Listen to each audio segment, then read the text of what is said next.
জাতীয় প্রেস ক্লাবে জুলাই বিপ্লব প্রত্যাশা ও প্রাপ্তি শীর্ষক জিয়া পরিষদের আলোচনা সভা, যাতে যোগ দেন বিএনপি মহাসচিব মির্জা ফখরুল ইসলাম আলমগীর। কথা বলেন সংস্কার, নির্বাচন সহ নানা প্রসঙ্গে।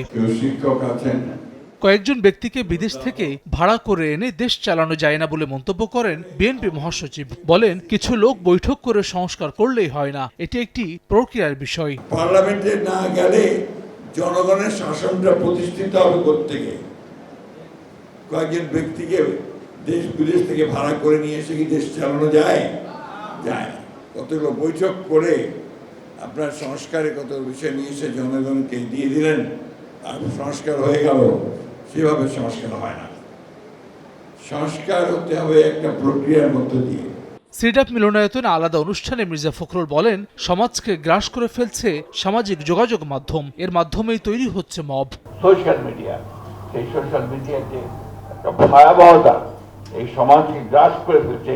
এটা আপনারা কতটুকু উপলব্ধি করছেন আমি জানি না। মানে সরকারের উপদেষ্টার মধ্যে এখানে আছেন, ওনারা খুব ভালো করে উপলব্ধি করছেন যে আপনার যে মত তৈরি করার যে ব্যাপারটা, কিভাবে সরকারকে আপনার মাঝে আসবেন। আগারগাঁওয়ে এক অনুষ্ঠানে রাজনৈতিক সংস্কৃতির পরিবর্তন না হলে শত সংস্কার করেও লাভ হবে না বলে মন্তব্য করেন বিএনপি স্থায়ী কমিটির সদস্য আমির খসরু মাহমুদ চৌধুরী। বাংলাদেশে 100 সংস্কার করে কোনো লাভ হবে না যদি বাংলাদেশের পলিটিক্যাল কালচার চেঞ্জ না হয়। 100 সংস্কার করে কোনো লাভ হবে না। We must change our political culture, এবং ডেমোক্রেটিক প্রসেসটা যাতে অব্যাহত থাকে আমরা জাতি হিসাবে সকলে মিলে চেষ্টা করতে হবে।